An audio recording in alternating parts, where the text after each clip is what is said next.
Hello friends, നിങ്ങൾ പഠനാവശ്യത്തിനോ ജോലിക്കോ അല്ലെങ്കിൽ മറ്റ് യാത്രകൾക്കോ ആയി ജപ്പാനിലേക്ക് വരുന്നുണ്ടെങ്കിൽ നിങ്ങളുടെ കൂടെ നിങ്ങളുടെ മൊബൈൽ ഫോണോ ലാപ്ടോപ്പോ അല്ലെങ്കിൽ മറ്റേതെങ്കിലും ഉപകരണങ്ങളോ കൊണ്ടുവരുന്നുണ്ടെങ്കിൽ നിങ്ങൾ തീർച്ചയായും അറിഞ്ഞിരിക്കേണ്ട അല്ലെങ്കിൽ മറക്കാതെ കൊണ്ടുവരേണ്ട ഒരു ഡിവൈസാണ് ഞാൻ നിങ്ങളെ പരിചയപ്പെടുത്തുന്നത്.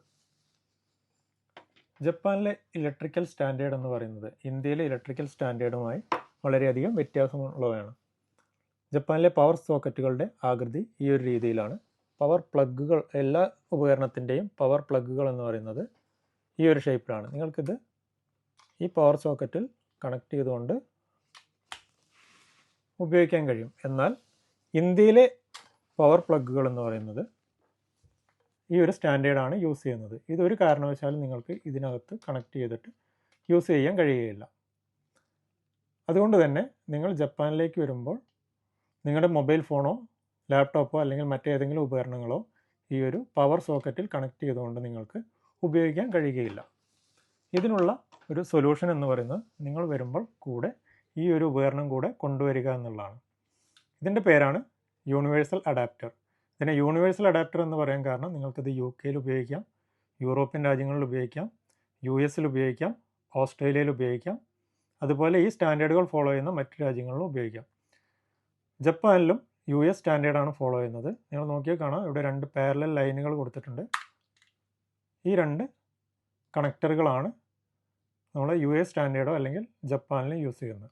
എന്നാൽ ഇവിടെ ഓസ്ട്രേലിയയിൽ നിങ്ങൾക്ക് കാണാം, ഈ 2 ലൈനുകൾ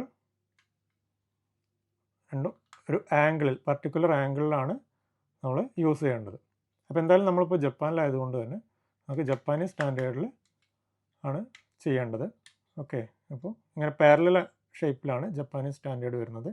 ഇനി ഇതെടുത്തിട്ട് നിങ്ങൾ എന്ത് ചെയ്യാം, ഈ ഒരു സോക്കറ്റിൽ കണക്ട് ചെയ്യുന്നു. അതിനുശേഷം നമ്മുടെ ഏത് ഡിവൈസാണോ അതിൻ്റെ ചാർജർ അല്ലെങ്കിൽ അഡാപ്റ്റർ ഇതിൽ കണക്ട് ചെയ്ത് കഴിഞ്ഞാൽ നിങ്ങൾക്ക് നിങ്ങളുടെ ഡിവൈസ് ചാർജ് ചെയ്യാൻ കഴിയും. അപ്പോൾ ഈ ഒരു ഉപകരണം ഇല്ലാതെ നിങ്ങൾ ജപ്പാനിൽ വരികയാണെന്നുണ്ടെങ്കിൽ നിങ്ങൾക്കൊരു കാരണവശാലും ഈ ഒരു പവർ സോക്കറ്റ് ഉപയോഗിച്ച് നിങ്ങളുടെ ഡിവൈസ് ചാർജ് ചെയ്യാൻ കഴിയുന്നതല്ല. ഇതിൽ നിന്നും ഡയറക്റ്റായി നിങ്ങൾക്ക് USB കേബിൾ ഉപയോഗിച്ചും നിങ്ങളുടെ മൊബൈൽ ഫോൺ ചാർജ് ചെയ്യാൻ കഴിയും. ഈ ഒരു ഡിവൈസ് നിങ്ങൾക്ക് ഓൺലൈൻ അവൈലബിൾ ആണ്. യൂണിവേഴ്സൽ അഡാപ്റ്റർ എന്ന് ടൈപ്പ് ചെയ്താൽ നിങ്ങൾക്ക് പല കമ്പനികളുടെയും ഈ ഒരു അഡാപ്റ്റർ ലഭ്യമാണ്.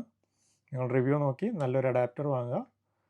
ജപ്പാനിലേക്കോ അല്ലെങ്കിൽ മറ്റ് യൂറോപ്യൻ കൺട്രികളിലേക്കോ പോകുമ്പോൾ ഒരു കാരണവശാലും, അല്ലെങ്കിൽ മറ്റേത് രാജ്യങ്ങളിലാവട്ടെ, ഒരു കാരണവശാലും ഈ ഒരു അഡാപ്റ്റർ കൊണ്ടുപോകാൻ മറക്കരുത്.